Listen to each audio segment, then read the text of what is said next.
Hello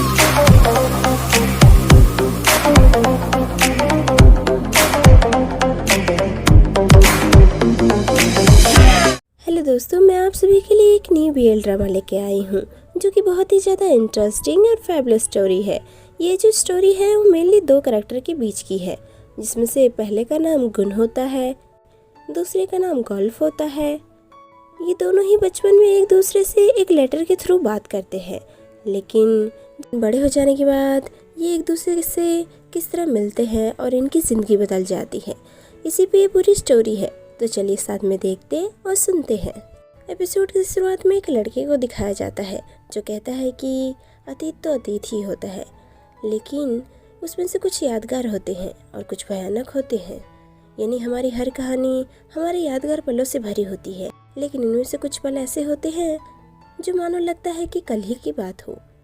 यहाँ flashback में कुछ दोस्तों को दिखाया जाता है जो आपस में बात कर रहे होते हैं और कहते हैं कि आज क्लास बंक करके बहुत मज़ा आया। तो दूसरा कहता है कि चलो फिर सभी अपने अड्डे पे मिलते हैं। गुन कहता है कि मेरी मॉम ने इसी को लेकर मुझे पिछली बार बहुत डांटा था। तो इम कहता है कि अरे हम तो सिर्फ गुब्बारों से ही खेलते हैं ना, असली में मछलियाँ थोड़ी पकड़ने जाते हैं।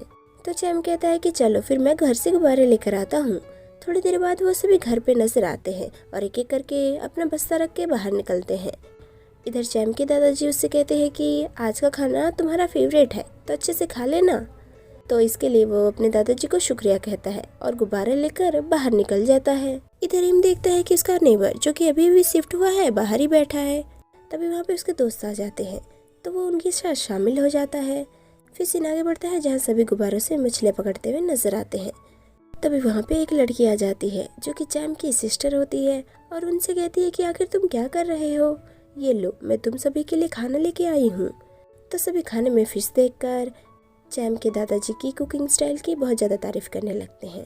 तभी गुन इम से कहता है कि मैंने सुना है कि तुम्हारा यहाँ तुम्हारी ही एज का एक लड़का शिफ्ट हुआ है, तो क्या तुमने उससे बात की? तो इम कहता है नहीं, वो बहुत ही ज़्यादा शांत है, मुश्किल से ही कुछ बोलता है और उसकी मॉम भी मुझे थोड़ी गुस्सैल से लगती हैं। मैंने सुना है कि वो पिछले हफ्ते ही बैंकॉक से हमारे यहाँ शिफ्ट हुआ है। तभी नान कहता है कि तुमने उससे बात भी नहीं की, फिर भी तुम्हें उसके बारे में इतना कुछ पता है। तो गुन कहता है कि इम तुम उसे हमारे गैंग में शामिल करो, मैं चाहता हूँ कि हमारे ग्रुप में एक बैंकॉक का लड़का हो। तो इम कहता है कि हाँ ठीक है, मैं कोशिश करूँगा। थोड़ी देर बाद इम चैम की सिस्टर से पूछता है कि तुम्हें दादाजी ने क्या गिफ्ट दिया है। तो वो कहती है कि डिजिटल कैमरा, लेकिन मैं तुम्हें दूंगी नहीं, ये बोलो वहाँ से चली जाती है। तो चैम कहता है कि अरे दोस्तों तुम चिंता मत करो, इसे तो मैं देख लूँगा।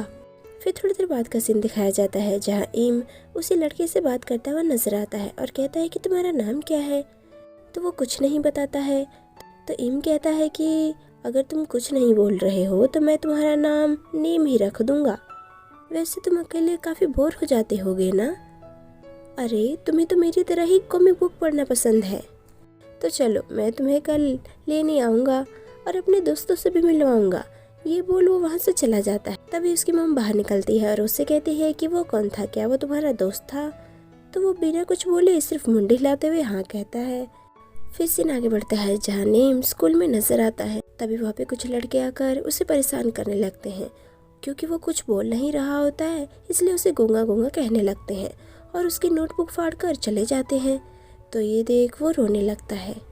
यहाँ फ्लैशबैक में नेम की मॉम को दिखाया जाता है जो उसकी कंडीशन को लेकर डॉक्टर से बात करते हुए नजर आती हैं। तो डॉक्टर कहती है कि वो बाकियों की तरह ही नॉर्मल है, लेकिन वो बस आसानी से दूसरों से घुल मिल नहीं पाता है। अगर आप उसके लिए माहौल और जगह बदल दे तो शायद वो कुछ नए दोस्त बना पाए। तो आपके लिए यही अच्छा होगा कि आप दूसरी जगह पे शिफ्ट हो जाए, ताकि उसे रहने के लिए एक नया एटमॉस्फेयर मिल जाए। तो उसकी मॉम कहती है कि ठीक है। फिर थोड़ी देर बाद का सीन दिखाया जाता है जहाँ गुन नेम से कहता है कि क्या तुमने नेम से बात की है? तो कहता है कि हाँ, आज दोपहर में उसे अपने साथ ही लेकर आ रहा हूँ। तो गुन कहता है कि ठीक है। तभी उनकी थाई लैंग्वेज की टीचर आ जाती है जो उन्हें एक लेटर दिखाते हुए कहती है कि तुम सभी को एक लेटर लिखना है। जिसे तुम लेटर लिखोगे उसका सिर्फ तुम्हें रोल नंबर ही पता होगा, इसके अलावा और कुछ नहीं। तो ये सुन सभी लेटर लिखने लगते हैं। इधर गुन लेटर लिखते हुए कहता है कि हेलो रोल नंबर 8, मैं अपने थाई लैंग्वेज में अपना पहला लेटर तुम्हें लिख रहा हूँ। तुम्हें जानकर मुझे बहुत ही ज़्यादा खुशी होगी। इसलिए मैं तुम्हें हर सेमेस्टर लेटर लिखा करूँगा। इधर नीम की मम्मी उससे कहती है कि क्या तुम मेरा काम ख़त्म होने के बाद लाइब्रेरी जाओगे, तो वो मना कर देता है। फिर वो इशारों में कुछ कहता है तो उसकी मम्मी कहती है कि क्या तुम अपने नए दोस्त की बात कर रहे हो। तो वो कहता है कि हाँ। तो वो कहती है कि क्या ये तुम्हें जगह पहले से ज़्यादा अच्छी लगने लग गई है, फिर तो तुम आज दोपहर उनके साथ जाओगे ना। चलो फिर आज लाइब्रेरी जाना मैं कैंसिल कर देती हूँ। फिर सीन आगे बढ़ता है जहाँ सभी दोस्त आपस में लेटर के बारे में बात कर रहे होते हैं, जिसमें से गुण कहता है कि मैंने तो ये सोच के लेटर लिखा था कि वो लड़की होगी, लेकिन मुझे क्या पता था कि वो लड़का ही निकलेगा, क्योंकि मैं ये पेपर पास कर चुका हूँ ना, इसलिए मुझे पता है इसके बारे में। तभी चैम कहता है कि हाँ मुझे भी ये काम बहुत ज़्यादा बोरिंग लगता है, वैसे ये लेटर कौन से स्कूल में भेजा जाएगा। तो नान कहता है कि शायद हमारे सामने वाले स्कूल में। तो गुण कहता है कि वैसे ये इम कहाँ रह गया है। तो दूसरा कहता है कि वही काम करने गया होगा जो तुमने बोला था। तभी वहाँ पर इम नीम को अपने साथ लेकर आता है और कहता है कि ये हमारी गैंग है। तो सभी उसे हाय बोलते हैं। तो गुण उससे कहता है कि तुम्हारा नाम क्या है। इम कहता है कि इसका नाम नेम है क्योंकि ये मुश्किल से ही कुछ बोलता है। तो नान कहता है कि तो क्या हुआ, तुम बस सुनने का काम करना। तभी इम कहता है कि तुम यहाँ बैठ जाओ, यहाँ बहुत ही ज़्यादा डिलीशियस फूड मिलता है क्योंकि ये रेस्टोरेंट मेरी मॉम का जो है। फिर वो सभी मौज मस्ती करते हुए नजर आते हैं। कुछ दोस्त गेम खेल रहे होते हैं। इधर इम उसी लड़के के पास जाकर कॉमिक बुक पढ़ने लगता है। फिर सीन आगे बढ़ता है जहाँ सभी एक एक करके अपने अपने लेटर बॉक्स में डालते हैं। फिर थोड़ी देर बाद का सीन दिखाया जाता है जहाँ गुण एक लेटर पढ़ रहा होता है जिसमें लिखा होता है कि हेलो रोल नंबर 8, मैं दूसरे स्कूल से गोल्फ बोल रहा हूँ। मुझे तुम्हें जानकर बहुत ही अच्छा लगा। मैं अपनी फ़ोटो इस लेटर के साथ भेज रहा हूँ। अगर तुम कहीं मुझे मिलो तो कम से कम मुझे पहचान सको। तभी वहाँ पे उसके दोस्त आ जाते हैं जो उससे कहते हैं कि आखिर तुम क्या कर रहे हो। तो अचानक चैम पे वही डिजिटल कैमरा निकालता है और कहता है कि ये देखो, मैं इसे अपनी बहन से चुपके से चुरा लाया हूँ, तो चलो सभी फ़ोटो खींचते हैं। लेकिन हमारी फ़ोटो लेगा कौन। तभी नेम हाथ खड़ा करता है। तो उसके दोस्त कहते हैं नहीं, तुम हमारे दोस्त हो तो तुम ग्रुप फ़ोटो में तो ज़रूर होगे ना। तभी वो सभी वहाँ खड़े एक भैया से फ़ोटो खींचने के लिए कहते हैं। तो वो उनकी फ़ोटो खींचने लगते हैं। फिर कुछ साल बाद का सीन दिखाया जाता है जहाँ सभी बड़े हो चुके होते हैं और वही अंकल उनकी फ़ोटो खींचते हुए नजर आते हैं, जिसके लिए को इतने सालों से अभी तक कैसे लेटर लिख सकते हो। तो गुण कहता है क्यों, क्या तुम्हें अच्छा नहीं लगता है जब तुम्हारे पास कोई लेटर आता है और तुम उसे खोलकर पढ़ते हो और उसकी प्यार भरी बातें तुम सुनते हो। तो नान कहता है कि क्या तुम जानना नहीं चाहते हो कि तुम इतने सालों से किसे लेटर लिख रहे हो। तो इम कहता है कि हाँ, अगर मैं तुम्हारी जगह होता तो ये जरूर पता करके रखता। तो गुण उसकी बचपन की फ़ोटो सभी को दिखाता है। तभी चैम कहता है कि अरे बेवकूफ़, उसका चेहरा तो बदल गया होगा ना। तो गुण कहता है कि मेरा उससे लेटर पे बात करना ही काफ़ी है। ये बोल वो वहाँ से चला जाता है। तो इम कहता है कि कहीं ये अपने आप से ही तो बातें नहीं करता है ना। तो दूसरा कहता है नहीं, ऐसा थोड़ी हो सकता है भला। इधर उसी लड़के को दिखाया जाता है जिसे गुण लेटर लिखा करता था, जिसका नाम गोल्फ होता है। तो वो गुण को लेटर लिखते हुए कहता है कि हेलो नंबर 8, जिसे ना तो मैंने कभी देखा और ना ही मिला, लेकिन मैं फिर भी खुश हूँ कि तुमसे बात करते करते मुझे 5 साल हो गए हैं। ओह हाँ, अगले हफ्ते मेरे स्कूल में स्पोर्ट्स डे है जिसमें मैं पार्टिसिपेट कर रहा हूँ, तो प्लीज़ तुम मुझे चीयर अप करने के लिए आना।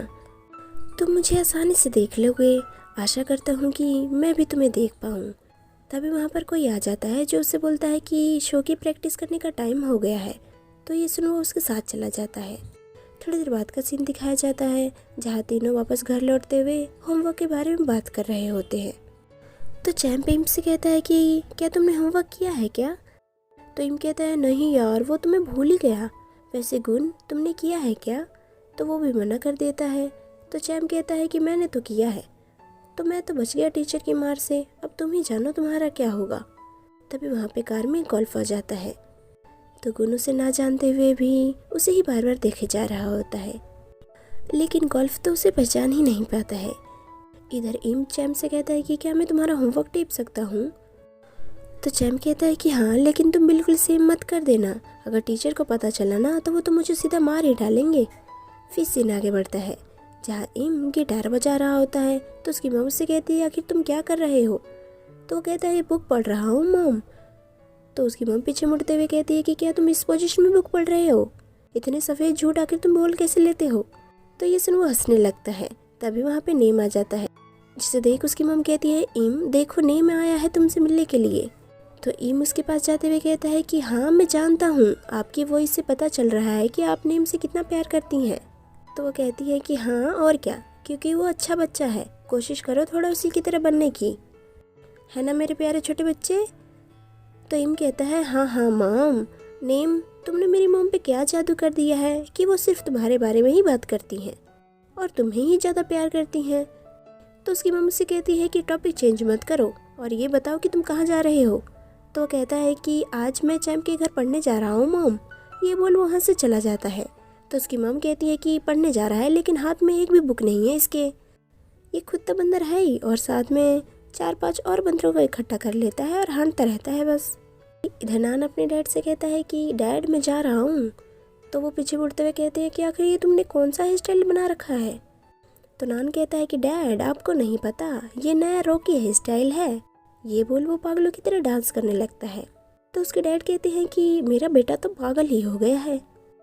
तो वो कहता है कि चलिए डैड मैं अब जाता हूँ, चैम्प मेरा वेट कर रहा होगा। तो वो उसे कहता है कि आराम से जाना, कहीं दूसरे गैंग के लौंडे तुम्हें अपने चपेटे में ना ले लें। फिर सीन आगे बढ़ता है जहाँ सभी नान का वेट कर रहे होते हैं। तभी वो वहाँ पे आ जाता है। तो उसके हेयर स्टाइल को देखकर सभी हंसने लगते हैं और कहते हैं कि वो शर्मिला नान कहाँ गया जिसे हम जानते थे।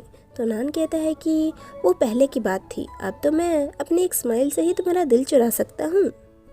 चलो जल्दी करो, एक स्पेशल चीज़ हमारा इंतज़ार कर रही है। फिर थोड़ी देर बाद चैम्प को दिखाया जाता है जो अपने दादाजी की बहुत हेल्प करने की कोशिश कर रहा होता है और उनसे कहता है कि लाइए दादाजी मैं आपकी हेल्प कर देता हूँ। तो उसके दादाजी कहते हैं कि इतने दयालु कब से हो गए हो तुम, आखिर हुआ क्या है तुम्हें। तो वो कहता है कि दादाजी अब मैं समझदार हो गया हूँ और आपका एक अच्छा पोता बनना चाहता हूँ। तो कहते हैं कि चलो छोड़ो ये, मैं खुद ही कर लूँगा, क्या तुम आज अपने दोस्तों के साथ बाहर नहीं जा रहे हो। तभी वहाँ पे उसके सभी दोस्त आ जाते हैं।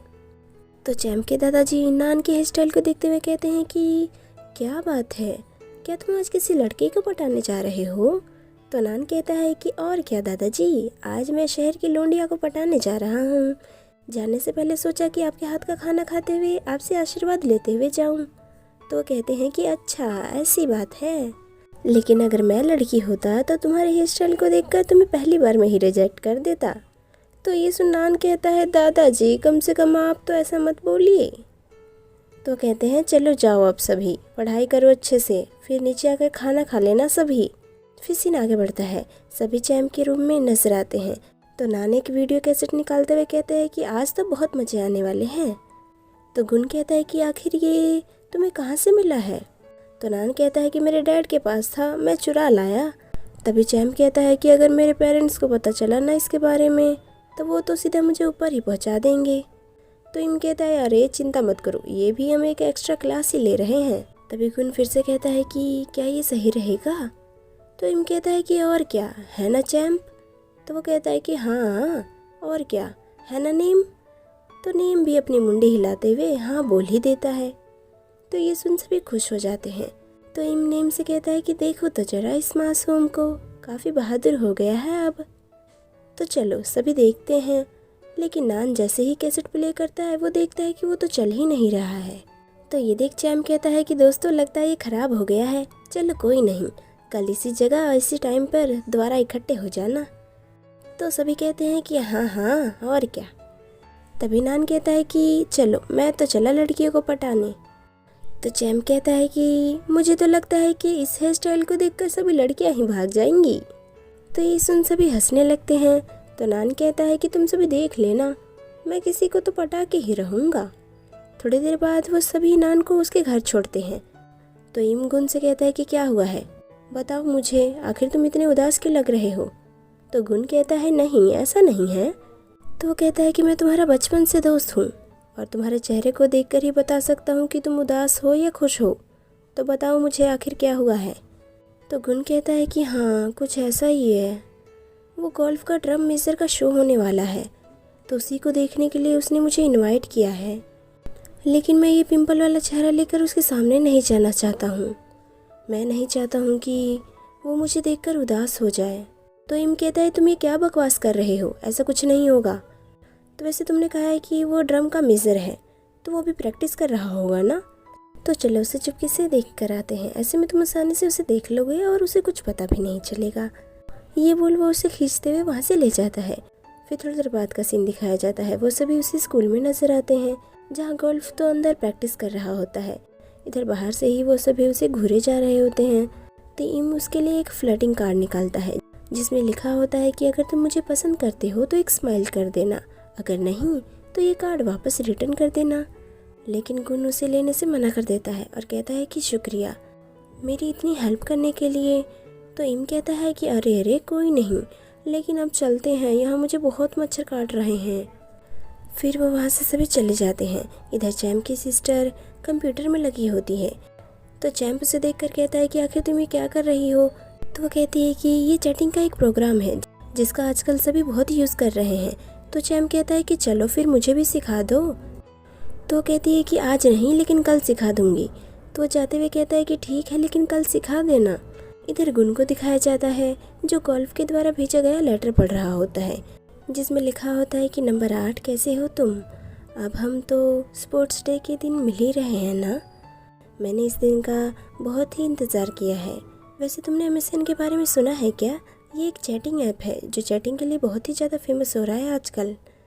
तो मेरे पास इसका अकाउंट है जिसकी ईमेल आईडी मैंने इसी लेटर में अटैच कर दिया है। तो क्या तुम अपनी ईमेल आईडी मुझे दोगे? वरना तुम मुझे अपना फ़ोन नंबर ही दे सकते हो, इससे मैं तुम्हारी प्यारी सी आवाज़ भी सुन पाऊँगा। तो ये सुन वो चौंक जाता है और यहीं पे एपिसोड ख़त्म हो जाता है। Hope you guys like this video. तो चलिए नेक्स्ट एपिसोड में मिलते हैं जो जल्दी अपलोड किया जाएगा।